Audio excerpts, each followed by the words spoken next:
but he always had a Batman and a Robin on his team. You see what I'm saying? Right. But he's never tried to build a super team. But you never know. I think he's missing that one piece, maybe off the bench. You know, maybe that veteran. And I'm thinking he might do something during the trading deadline this year. I'm not sure, but there's still a couple of pieces missing, especially off the bench. Is there anybody? I know Clay Anthony early. Me being a Missouri Valley guy, got to see him play on the other side for Wichita State. I'm kind of surprised he hasn't been as good as he was there. Yeah, there was a lot of comparisons. Clay Anthony early when he got drafted, Tim Hardaway Jr., which I was happy when we traded Tim Hardaway Jr. because I just think from college to his second year, his play was just the same. He didn't get better, he didn't get worse. He was just there, you know. And Clay Anthony early is right now. He's kind of in that same. He's kind of in that same mode a little bit, except he's not getting as much development on the floor and during games as Tim Hardaway did. And you know, actually, Clay Anthony is kind of near my hometown in New York. He's from Middletown, from Newburgh, and you know, he was real good at Wichita State. Actually, borderline great at Wichita State. And it is kind of surprising that he hasn't gotten that much developed, but. Gift and the curse, he did get drafted by the Knicks, so the Knicks really don't have time for developing young guys because we're trying to turn this thing around so fast. You know what I'm saying?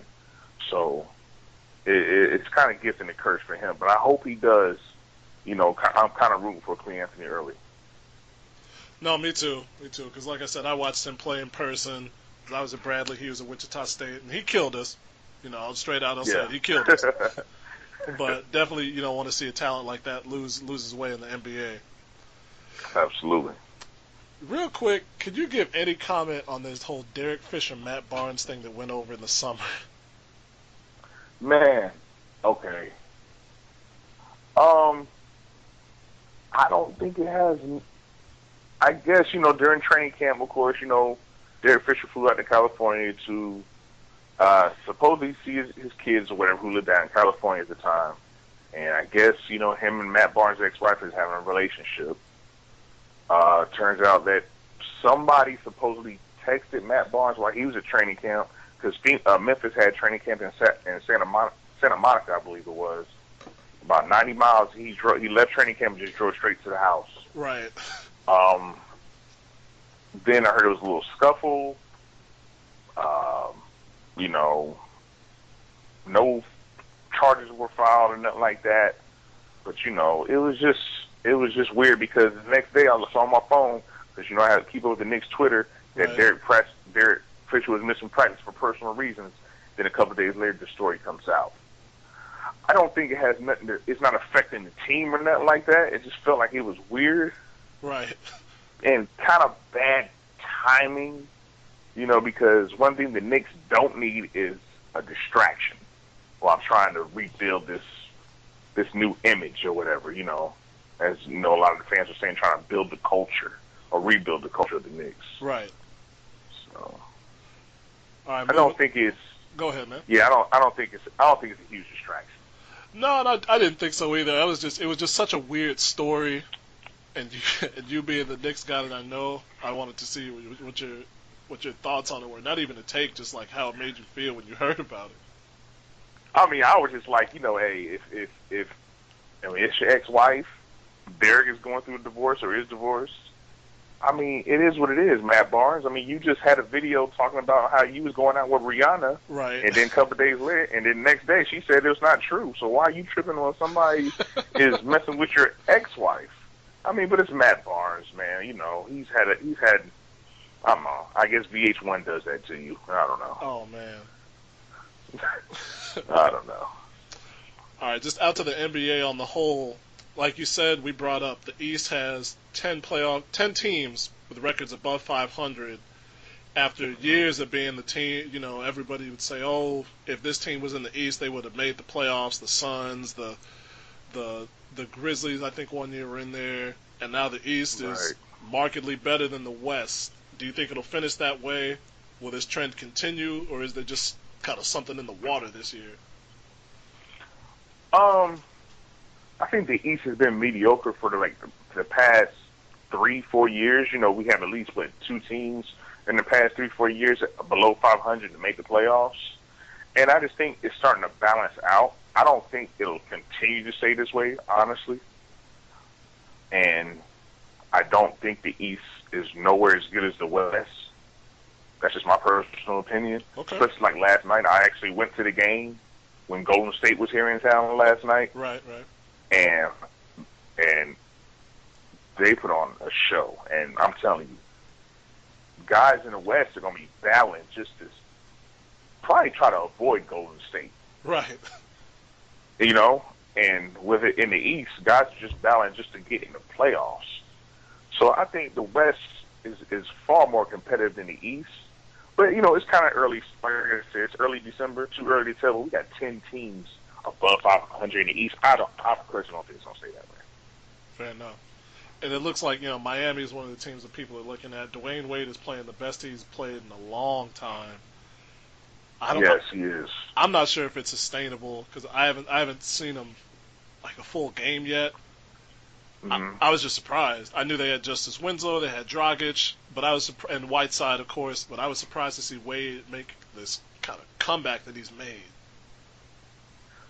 I think they're a little deeper than they used to be, and you know, I think that has a lot to do with it.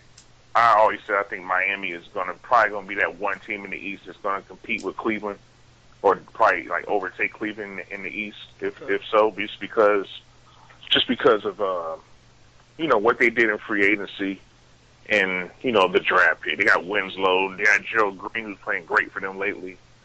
You know, Chris Bosh and Dwayne Wade, he's playing hard. You know, he's playing good.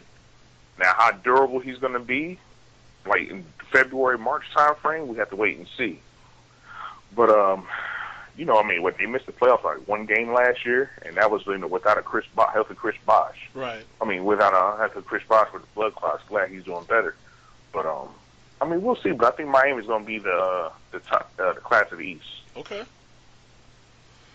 Now, you said the Warriors were in to play the Pacers last night, and there was, gotta check the score once, because everybody played up that game as the team that probably would beat them, and then it was 50-28 in the second quarter. Oh my gosh! It was like they went on that 22-0 run, and then it's funny because I told a fan, I was like, "How do you give up 60 points at halftime and you're still down by 19?" It was just unbelievable, man. What I saw from Golden State, and I had to go see it in person. Right. And you know, a couple people at the arena was like, "Yo, Knicks fan, the Knicks fan here." I'm like, "Yo, I have to come see this guy in person." And Golden State is the class of the NBA right now. I mean, and it's unbelievable that the Spurs are 18-4 or whatever. But Golden State, I mean, what the old cliche, to be the best, you got to beat the best. Be the champ, you got to beat the champ. And right now, they're at the top. They're at the top of the league by far. Oh, for sure. Do you think that they could catch that Bulls record, 72-10? I said they was going to win 75. 75 games. Wow. I think they're going to win 75. Luke, I mean, man, they're blowing out teams, and they're not healthy, not 100%. Harrison Barnes has missed the last few games. Klay Thompson twisted his ankle last night. But they have, I think the reason why Golden State is so good, one, because they play team ball and they're unselfish. And two, they have fun. They just have fun. You know, it's not a lot of bickering. It's not a lot of, you know, like I said, everybody's out for their own stats and like that. These guys have pure fun out there. And they have a little core that's been there for a few years now together. And I keep preaching that in a lot of Knicks groups I'm in because, you know, Knicks fans, we're one of the most impatient fan bases in the world when it comes to when we see something we don't like, we want to get rid of the person so quick. Oh, Derek Fisher's rotation sucked. Fire him. Oh, Carmelo went 8 for 21. Trade him. We've been doing that for the past 13 years. Firing guys, getting rid of guys, switching guys, and we have no core.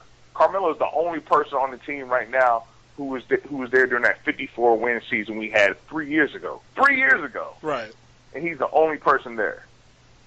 You know, and to be good in this league, you got to have a rapport, you got to have consistency, and you got to have longevity within the core of your lineup.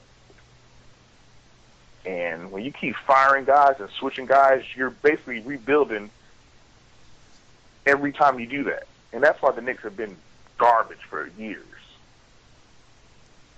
Can't say because that. There's no structure. There's no structure. And so that's why I say fans just need to relax. Man. Every time something doesn't happen, get rid of this guy, get rid of this guy.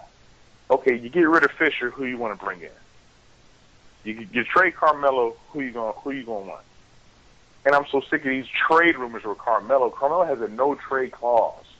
Shut up. He's not going nowhere. All right?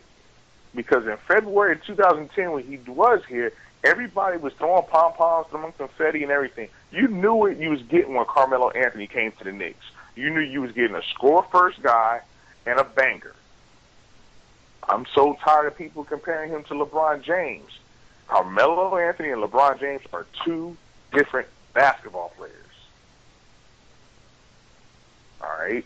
When's the last time you seen, besides Magic Johnson, when's the last time you seen a guy at the number 4 spot lead the league in assists?